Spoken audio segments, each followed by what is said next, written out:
मेरे श्रोतागण, मैं आपको श्रीमद् भगवत गीता के 18वें अध्याय के बारे में जानकारी दे रही हूँ। ये सबसे लास्ट अध्याय है, सबसे आखिरी अध्याय श्रीमद् भगवत गीता का।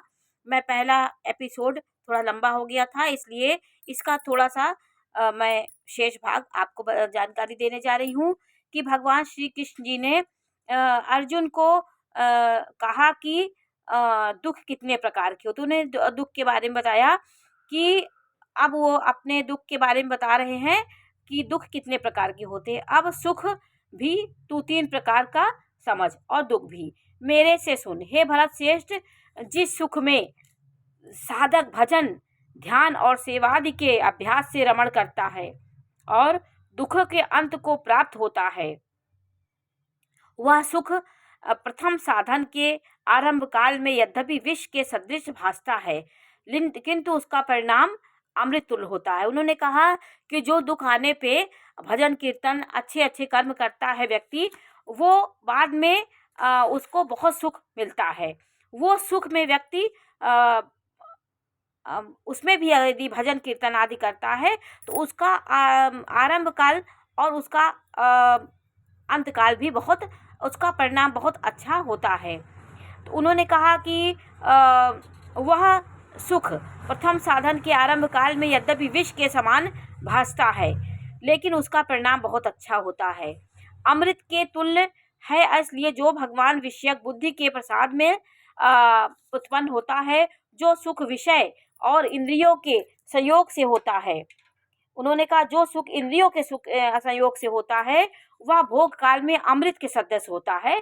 जब हम भोग करते हैं, इंद्रियों का, विषयों का भोग करते हैं, तो उसे आनंद बहुत हमको मिलता है, लेकिन उसका परिणाम विष के सदृश होता है। वह सुख राजस कहा गया है। जो सुख भोग में और परिणाम में भी आत्मा को मोहने वाला है, वह निंद्रा, आलस और प्रमाद में उत्पन्न होता है, वो तामस कहा गया है। अर्जुन, पृथ्वी में या स्वर्ग में अथवा देवताओं में ऐसा कोई भी प्राणी नहीं है जो इन प्रकृति के उत्पन्न हुआ तीनों गुणों को से रहित हो। उन्होंने कहा त्रिगुणमयी माया इस संसार में फैली हुई है। प्रथम ब्राह्मण, क्षत्रिय और वैश्य के तथा शूद्रों के भी कर्म स्वभाव से उत्पन्न हुए हैं, गुणों के विभक्त हुए गए हैं। उन्होंने कहा कि कर्मों के संस्कार रूप स्वभाव से उत्पन्न हुए गुणों के आधार पर ये वर्णों का चयन हुआ है।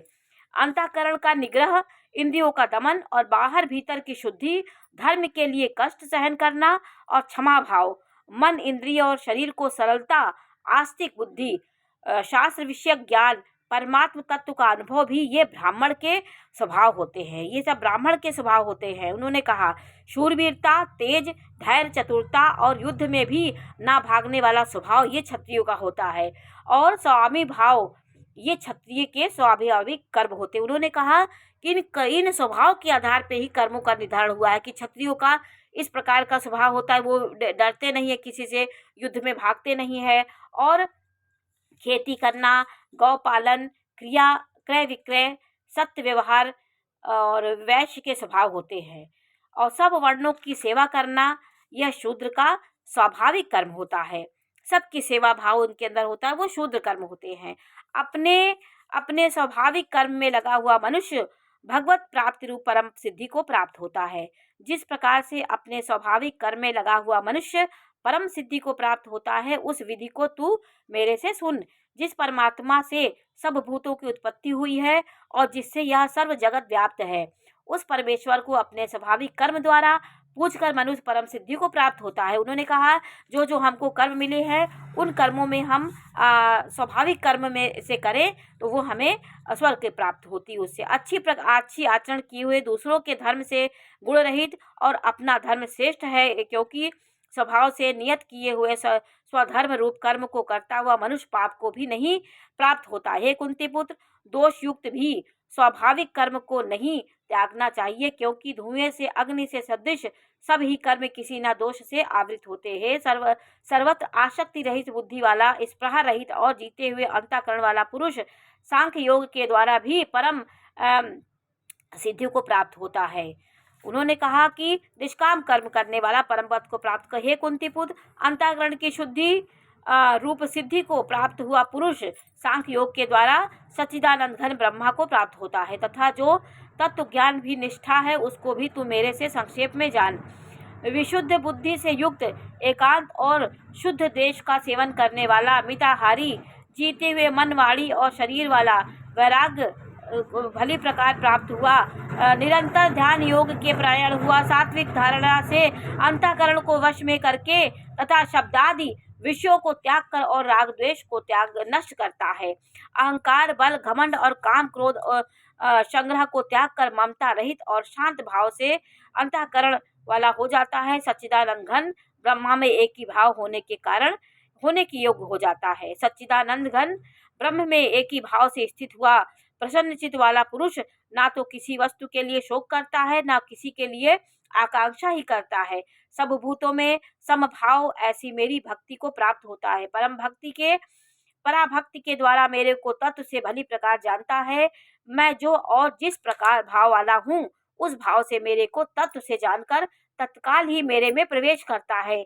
मेरे परायण हुआ निष्काम कर्मयोगी तो संपूर्ण कर्मों को सदा करता है। मेरी कृपा से सनातन अविनाशी परम पद को प्राप्त करता है। उन्होंने कहा कि इस प्रकार जो भावनाएं भी आती वो मेरे कृपा से ही प्राप्त करता है और मेरे में समा जाता है। सब कर्मों में मन से मैं मेरे में अर्पण करके मेरे परायण हुआ समस्त बुद्धि रूप निष्काम कर्म योग को अवलंबन करके निरंतर मेरे में चित वाला रहता है। तू मेरे में निरंतर मन वाला हुआ मेरी कृपा से जन्म मृत्यु आदि सब संकटों को अनायास ही तर जाएगा, और यदि अहंकार के कारण मेरे वचनों को नहीं सुनेगा तो नष्ट हो जाएगा, अर्थात परमार्थ से भ्रष्ट हो जाएगा। जो तू अहंकार को अवलंबन करके मेरे मानता है, ये युद्ध नहीं करूंगा, यह तेरा निश्चय मिथ्या है, क्योंकि क्षत्रियपन का स्वभाव तेरे को जबरदस्ती युद्ध में लगा देगा। हे अर्जुन, जिस कर्म को तू मोह से नहीं करना चाहता है उसको भी अपने पूर्वकृत स्वाभाविक कर्म के बंधा हुआ परवश होकर करना ही पड़ेगा। उन्होंने कहा कि जो आपका ब्राह्मण, क्षत्रिय, वैश्य, शूद्र है वो आपके वर्णों के अनुसार आप में वो प्रवृत्ति आना ही रहता है। हे अर्जुन, शरीर रूप यंत्र में आरूढ़ संपूर्ण प्राणियों को अंतर्यामी परमेश्वर अपनी माया से अपने कर्मों के अनुसार भरमाता हुआ सब भूत प्राणियों के हृदय में स्थित है। हे भारत, सब प्रकार से उस परमेश्वर की ही अनन्य शरण को प्राप्त हो। इस प्रकार यह गोपनीय भी अति गोपनीय ज्ञान मैंने तेरे लिए कहा। इस रहस्य युक्त ज्ञान को संपूर्णता से अच्छी प्रकार से तू जैसे चाहता है वैसा ही कर, अर्थात जैसी तेरी इच्छा हो वैसा कर। उन्होंने अर्जुन को कहा कि संपूर्ण गोपनीय से भी गोपनीय मेरे परम रहस्य युक्त वचन को तू फिर से सुन, क्योंकि तू मेरा अतिशय प्रिय और सबसे इससे यह परम हितकारक वचन मैं तेरे लिए कहूँगा। उन्होंने कहा कि ये परम ज्ञान है, मैं इसको तुम्हें देता हूँ, किंतु मुझ पर सच्चिदानंद घन वासुदेव परमात्मा में ही अनन्य प्रेम से निरंतर अचल संभाव वाला हो। मुझ परमेश्वर को ही अतिशय श्रद्धा भक्ति सहित निष्काम भाव से नाम, गुण और प्रभाव के श्रवण, कीर्तन, मनन और पठन पाठन द्वारा निरंतर भजन करने वाला हो, और मेरा शंख, चक्र, गदा, पद्म और किरीट, कुंडल आदि आभूषणों से युक्त पीताम्बर, वनमाला और कौस्तुभ मणि धारण विष्णु का मन, वाणी और शरीर के द्वारा सर्वस्व अर्पण करके अतिशय श्रद्धा भक्ति और प्रेम से विह्वलता पूर्वक पूजन करने वाला हो। मुझ सर्वशक्तिमान विभूति बल, ऐश्वर्य, माधुर्य, गंभीरता, उदारता, वात्सल और सुहृदता आदि गुणों के से संपन्न सबके आश्रय रूप वसुदेव को विनय पूर्वक भक्ति पूर्वक साष्टांग दंडवत प्रणाम कर, ऐसा करने से तू मेरे को प्राप्त होगा। यह तेरे लिए सत्य प्रतिज्ञ हूँ, क्योंकि तू मेरा अत्यंत प्रिय सखा है। सब धर्मों को अर्थात संपूर्ण कर्मों के आश्रय को त्याग कर केवल एक मुझ सच्चिदानंद घन वासुदेव परमात्मा को ही अनन्य शरण को प्राप्त हो। मैं तेरे को संपूर्ण पापों से मुक्त कर दूंगा। तेरे हित के लिए कहे हुए यह गीता रूप परम रहस्य को किसी काल में भी ना तो तप रहित मनुष्य के प्रति कहना चाहिए और ना भक्ति सहित के प्रति कहना चाहिए। जो भक्ति रहित है उसको यह गीता का ज्ञान नहीं देना चाहिए, क्योंकि उसको समझ में नहीं आएगा, तथा ना बिना सुनने वालों को इच्छा के प्रति कहना चाहिए। जिसको सुनने की इच्छा ना हो उसे भी जबरदस्ती गीता का ज्ञान नहीं करना चाहिए। जो मेरी निंदा करता है उसके प्रति भी नहीं करना चाहिए। जिसमें यह सब दोष नहीं हो ऐसे भक्तों को प्रेम पूर्वक उत्साह के सहित कहना चाहिए गीता का ज्ञान। जो पुरुष मेरे में परम प्रेम करके इस परम रहस्य युक्त गीता शास्त्र को मेरे भक्तों में कहेगा वह निसंदेह मेरे को ही प्राप्त होगा, और ना उससे बढ़कर मेरा अतिशय प्रिय कार्य करने वाला मनुष्य में कोई है, और ना उससे बढ़कर मेरा अत्यंत प्यारा पृथ्वी में कोई है। उन्होंने कहा जो मेरी इस भगवत गीता का श्रवण करेगा और दूसरे को ज्ञान देगा, जो उसके पात्र है उसको ज्ञान देगा, वो पृथ्वी में दूसरा मेरे इतना प्यारा मेरे प्रति होगा कि मैं उसको बहुत मेरे अंतःकरण में वो व्यक्ति निवास करेगा जो गीता का ज्ञान देगा।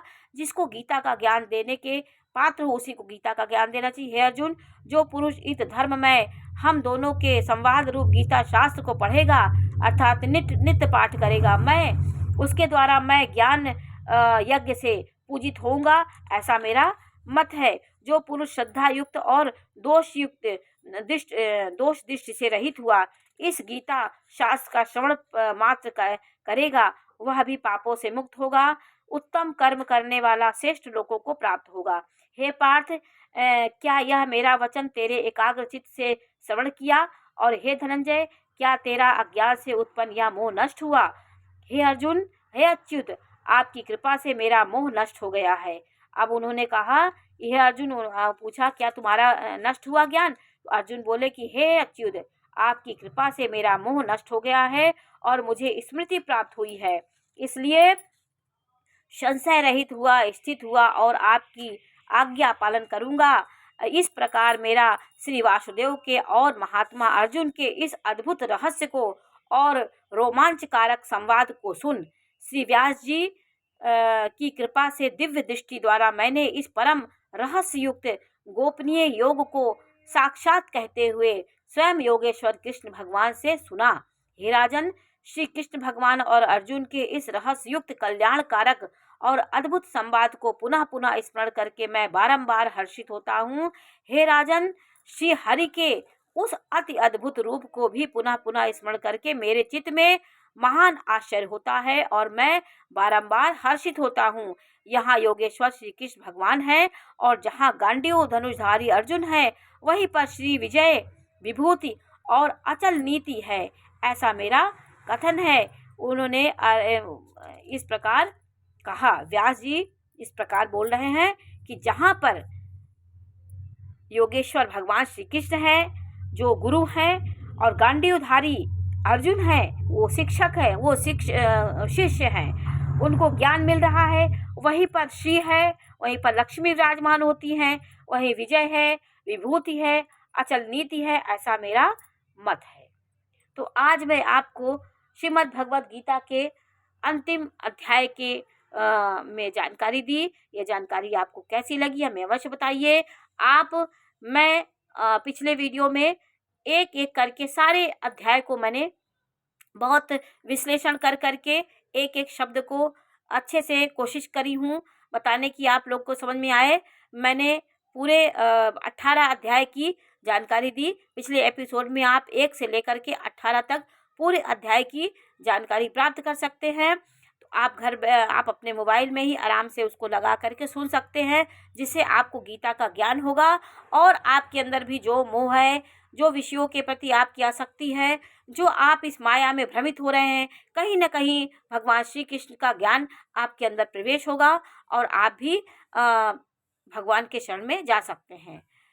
बोलो श्री कृष्ण भगवान की जय। ओम नमो भगवते वासुदेव देवाय। हरि ओम तत्सत। हरि ओम तत्सत।